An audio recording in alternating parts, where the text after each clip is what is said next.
Welcome to Moon Harbor Heroes. Today's issue is Violet Starling, Issue 2, Dread Pirate Skizzy, Scourge of the Solar Seas. On the cover, Skizzy's high-tech pirate ship takes up the top half of the page.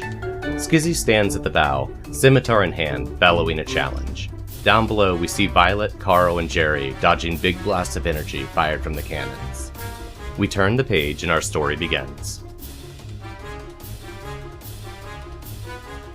Estelle, we're going to jump back to you. You have kind of disappeared off that scene, but we can pop you back up wherever you want to come back in. I'm actually going to be making my way behind the ship. Okay. And I kind of see Jerry darting for the ladder. Yeah, let's say like you kind of show up and he's just jumped up on the rope and starting to shimmy up the rope. Right. Is there any reaction from Skizzy as some of his guys just disappear into the sand? Skizzy is still very much focused, like scouting out the area Estelle was last seen in. He's probably going to notice here in a moment, but he has not looked down at this. Like, right I just wanted to know if he noticed yet or not. No, not yet. Okay. So I'm going to start making my way up, but not through the ladder. I'm going to be using my anti-grav pack to kind of float my way up. Cool. And kind of sneak into that one of the covered areas behind the thing. And I think as I pass Jerry, he probably tries to say something to me, but I kind of blow right by him. Yeah, we get a be careful. Yeah, and honestly, everyone on the ship is very focused on other things, so you're going to get there no problem, unseen. Carl, was there something you wanted to do? Skizzy's probably going to be turning his focus on you here in a moment if you're still there. Is there any way that I can, like, immobilize the people that the ants that I caught? Yeah, I think like even if you left at this point, you could have put enough, like buried them deep enough in the sand. It's just their heads sticking out, and they're going to be stuck for a while. Okay. You don't have to be there holding them in place, basically. I'll do that, and I'll have all my insects fly up to the underneath the ship, but still hidden. Just okay. Everybody's sort of collecting together at this point. Yeah, that's perfect. So we're gonna jump in onto ship side. Estelle, do you want to make the first move here, or do you want to like respond once Jerry gets on deck? You're in a position there before, but you could wait it out. Right. I'm gonna use my sharpened eyes. Yeah, you're definitely in a position where you can like scout the area out. So go ahead and assess. All right, mark potential. So even on a miss, you may ask one of those following. So go ahead. Who here is susceptible to my word? Okay, so you know the Essetons really aren't. They're very, very focused on Skizzy. Like they are basically Skizzy stands 100%. But Skizzy is. Like you know how to manipulate Skizzy. You're good at pushing Skizzy's button. Who's nearby me right now? Yeah, I'm going to set the scene for you. Like let's say that you're in let's say you like went in through the window of like the captain's stateroom. Does that work? And you're kind of like peeking out of the door onto the deck. Yeah. As you're peeking out, you can see Skizzy, and he's starting to like desperately scan the area down below. Like he's clearly seen three of his crew buried to their necks in the sand and starting to freak out a bit. And that is when one of the other Essetons turns the corner, sees you, and lets out a very high-pitched yell, and then immediately shoots you with their blaster. So roll to take a powerful blow. That is who is nearby. So I've answered that question. I got a 7. On a 7, choose one. I give ground to my opposition. Okay, I'm going to give you a choice here. You can either pass out for a few moments, or the blast can throw you out the window. Blast throws me out the window. Okay, cool. So you go flying out the window. Skizzy spins and is on high alert as Jerry pulls himself onto the deck, and Skizzy charges Jerry. Carl, what are you doing? Okay, so at this point, as Skizzy starts charging, he suddenly hears like a million tiny voices behind him, and there's this loud boomy voice that goes, "We wouldn't do that if I were you." And behind Skizzy, there's a huge monster's face, and it's on fire. I want you to provoke, because you're trying to like get him to focus on you, I think. Mark potential. Skizzy glances over his shoulder as you boom out the voice, but you can just see red in his eyes, and he just charges Jerry, tackling Jerry to the deck. The other two Acetons spin and start firing beams from their flintlocks at you, Carl. What are you doing? I'm going to scatter and buzz, like envelop them in a huge ball of insects, and there's these screaming, screeching noises coming from all around them to try and disorient them. It sounds like you're directly engaging. So go ahead and roll me a plus danger. I have an ability that says transform not human enough. When you directly engage a threat in a terrifying fashion, mark That a is condition. pretty terrifying. Yeah. I need to mark a condition, but I'm not sure if which condition I would mark in this case. I'm gonna mark insecure. This Carl isn't as much in control as he thinks he is. Cool. Okay, so I think on a 10 plus with that move you pick 3, right? I'm going to resist and avoid their blows. I'm going to create an opportunity for your allies, and I'm going to surprise. Can I only surprise the foes that I'm directly engaging, or can I surprise Skizzy somehow? I would let you surprise Skizzy with that. Yeah. So I'm going to throw the Trying to figure out their names. No, I'm trying to figure out how exactly I want to do it. Can I throw a couple panels in, then we go from there? So with the resisting or avoiding, I think we get these panels of you engulfing them and then wildly firing their blasters, but your insects just forming perfect holes around the blast every single time. It's like nothing touches even a single one of your insects.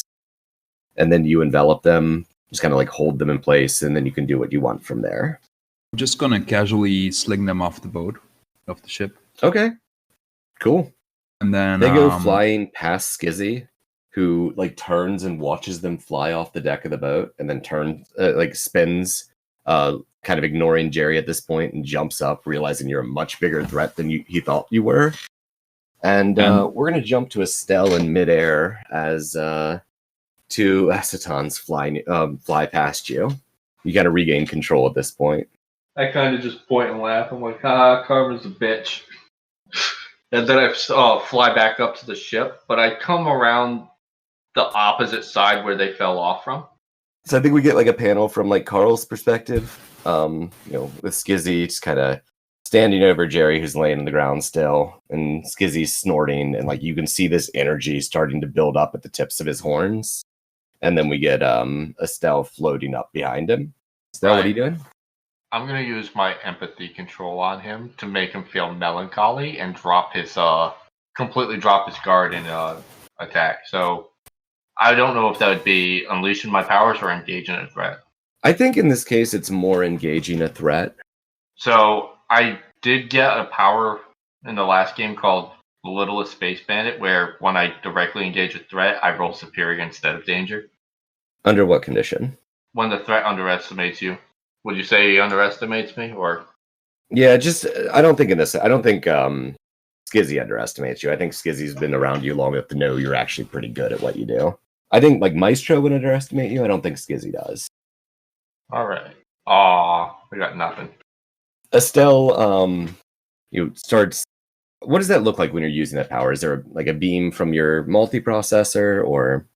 So there's a kind of a blue fuzziness that goes. It starts on my processor glows, my earrings glow, and it kind of creates sort of like a purple energy bubble around my temples, and then it kind of goes to whatever I'm targeting. So this hits Skizzy, and they spin with a snarl. And don't you dare use that on me! It doesn't work when Jerry does it, and it won't work when you do it. And fires a blast of lasers out of his horns at you. Carl, what are you doing? I'm going to try to provoke Skizzy again. By doing Skizzy is actively firing blasts at Estelle. You don't have to do anything about that, but it is happening. So I'm trying to provoke him into focusing on me again instead of on Estelle. It's basically I what think I'm your trying to best do. bet at this point would be to hit him to get his attention. Okay. I think I'm he's going- beyond the point of listening to words. I already ran up the word card on him. I'm going to attempt to throw the bottle of sunscreen into his face to try and blind him. Okay. I think I'm going to have you roll to unleash your powers here. Okay. Okay. So, what does that look like? Is it like a tendril of insects that reaches forward? Is it your whole self? How does it come out of the bottle? Do you squeeze on the bottle? Like at this point, that was a giant monster's face, right? So I think it would just like just spit out the like out of it monster's mouth. It spits out this bottle of sunscreen, then it goes crashing into Skizzy's face. These lasers slam into Estelle. Push you backwards a bit, and you're still hovering, you still have control. I'm going to give you the option of either marking a condition or taking a powerful blow. Your choice. I'm gonna take a powerful blow. Okay, go ahead and roll it. The only times I'm gonna get something high is on condition, huh? Yeah. All right, so we're going to jump back to the results then in a second. Skizzy gets hit with his sunscreen and just covers his face, and he just starts wildly charging Carl. It's honestly something you could just step out of the way of. He can't see you, and it's pretty easy to dodge. But Estelle, what are we doing with that? On a 10 plus, choose one. Lose control of yourself or your powers in a terrible way. Any ideas? Yeah, I think he would have hit my anti-grav and caused me to drop to the ground. Oh, okay, yeah, I like that. Your anti-grav it ruptures and start leaking, whatever high-tech coolant. It spins out of control, slamming you into the ground. And we get a panel of you pulling, lifting up off the ground. It's and you are obviously in some pain. And then we get the other three Essetons, having pulled themselves out of the holes, advancing on you. All three of them turn on their beam sabers at the same time. We're going to jump back to Carl. You got Skizzy charging at you. Is the action going so quick that I can't ask him a question at this point, or can I ask him something? You could. He's likely not going to answer. He's very much in just anger is everything mode. Okay, I'm gonna at this point charge up my amulet. Okay, so infused burn, I have to roll plus conditions. So roll 2d6, and I have 2 conditions at this point. That's a 9, which means I just get 2. I will 7 to 9, mark 2, and advance the countdown. I will allow you to spend a team to have Jerry help push that up to a 10. So he is in a position where he could help you. And I have an idea of how he can do it. Yeah, sure. Okay, so I think we get a panel of you, probably just very quickly sidestepping Skizzy and then just starting to charge this fiery power. We get a moment where maybe it falters slightly. And Jerry kind of looks up, realizes what's going on, and just breathes out a gust of fire, which you just kind of suck up into the amulet, and it can push you up to a 10. I really like that. So that pushes you to a 10. Okay, so I get 2 burn in my pool, and I'm going to try to Reality Storm. Reality Storm is 1 burn to... I'm going to spend 2 burn on it, so I don't cause collateral damage. And it's 1 burn to directly engage a threat.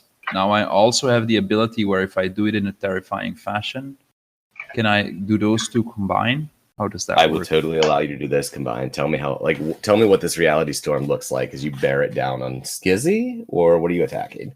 At this point, Skizzy is blind or nearly blind, right? Yeah, he's kind of spinning around wildly near you, trying to figure out where you are. And wiping this sunscreen off his face. I'm going to do the screaming coming from everywhere thing. There's screeching noises, and then instead of 1 big fireball, I'm going to constantly have fire come from all directions, and so there's these screeching fire blasts that hit him from all directions at once. Oh, what if they're shaped like faces screaming as they fly towards him? I like that, tiny skulls or something. Cool. I'm into it. Go ahead and roll to directly engage. Okay. Oh, and did you want to mark a condition to get the extra choice? I'm going to take angry at this point. Cool. 9. Is that enough? Okay, well, on a 9, because you did the thing, you still pick 2. Is Skizzy using like a blaster or something, right? No, those lasers are coming out of his horns. They're part of his body. It's his power. So there's nothing obvious that I can take from him to make him. I can't think of anything physical, but you could go kind of metaphorical with it. You could like take his mobility if you wanted to like entangle him in something. You could like take his footing if you want to knock him off. Maybe you can get a little creative. His pirate hat. I'm going to try to destroy the floor beneath him, and try to drop him down and drown, and try to have him drop him out of the ship.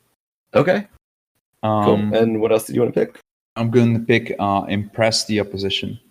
We get these blasts, like it's this continued assault on Skizzy, and we see these panels of the floorboards he's standing on getting weaker and weaker, and as he's like taking this continued assault, and then the floor just gives out and he starts dropping. We cut over to Estelle, and all of the Essetons turn and just stare up at Skizzy as he just falls out of the ship.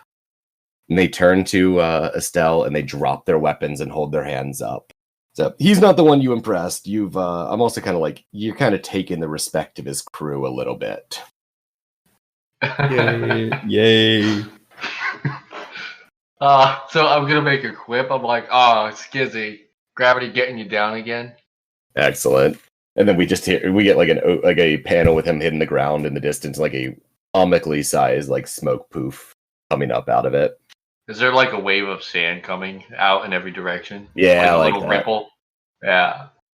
And Estelle, what are you doing? I am gonna. Well, first thing I'm gonna do is I'm gonna order the other Essetons on the ship back up the rope ladder, and then I'm gonna get rid of my plant powers and scan Skizzy for one of his powers. As you walk over to the like comically large crater in the sand, you see a flash of that same blue light from the drones that you've seen before. And Skizzy, where Skizzy was, it's just a poof of smoke. He just hopped through a portal. Do I get a ship now? I think Jerry took over. Yep. I'm not trusted with it. And I think we're going to end that scene there and have like kind of a little wrap-up scene. Where do we want to set that? I think we're going to be back at the dunes, and outside the dunes, you're going to see the Skizzy's hovering ship with 5 of the 5 Essetons kind of in chains, working with the kobolds as the kobolds are ordering them around. And inside Jerry's got a brew in his hand. And I'm eating ice cream, of course. While this thing is going on, Carl is in his myriad form and is just kind of off by the side and hasn't been talking yet, and is just looking from a corner to survey the situation, make sure that everything is okay. I think we're gonna pick up on a conversation there with Jerry. Okay. I'm like, so I got my ice cream at the end of the day, so it's a good day. Jerry kind of smiles like, that should keep Skizzy off our tracks for a while. He's got to have a talking to when he gets back to Maestro. And then he kind of looks over at Carl. He's like, is Carl still myriading in the corner here? As he looks over, yeah, he's still myriading in the corner. Yeah. So like Jerry kind of looks over at Carl and goes, that one kind of scares me. You doing okay? At this point, the ball slowly floats to Jerry, and then as it approaches Jerry, it forms up into the person shape that's Carl again, and Carl gets this big grin on his face and says, "I don't like Uncle Skizzy, but I like you." Jerry kind of laughs at that, holds a hand out to shake yours, and says, "Well, it was good to meet you, and thanks for the help, Carl." I hold out my hand in the same pose, but I don't shake like they do in the movies. Excellent. I think that's sharing a triumphant celebration. Okay, so when I share a triumphant celebration with someone, I ask them what makes them proud or happy about the actions they took and write a lesson based on it, either filling an empty slot or replacing an existing lesson. So basically, Jerry gets to replace one of my lessons. I think what I'm going to give his answer, and then you can write the lesson based on that answer. How's that work?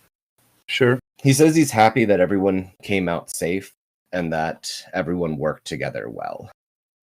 So you can take whatever lesson you want out of that. He then turns to Estelle, kind of smiles at you, and then gives you a big old hug.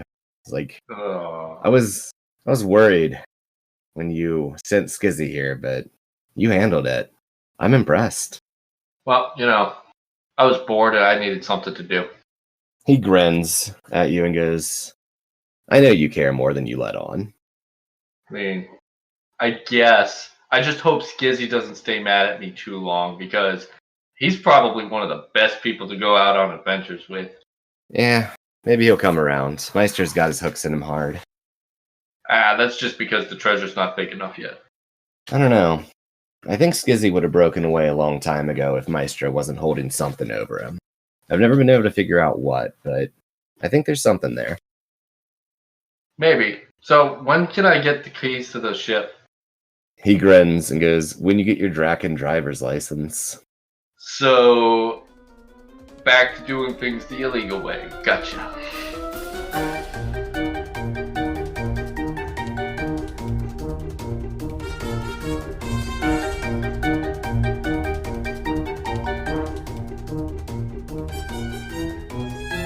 Moon Harbor Heroes is produced by Anthony Sheets and TP Huth, and edited by Anthony Sheets. Anthony can be found on Twitter at IcyNewYear, or at IcyNewYear.com. T is the host of Incubator on Air, a new play podcast available on iTunes, Stitcher, Spotify, and Google Play. They can be found at T Huth Playwright on Twitter, or at TPHuth94 on Instagram. Faces is GM by me, Anthony Sheets. Carl is played by Simon Meskins.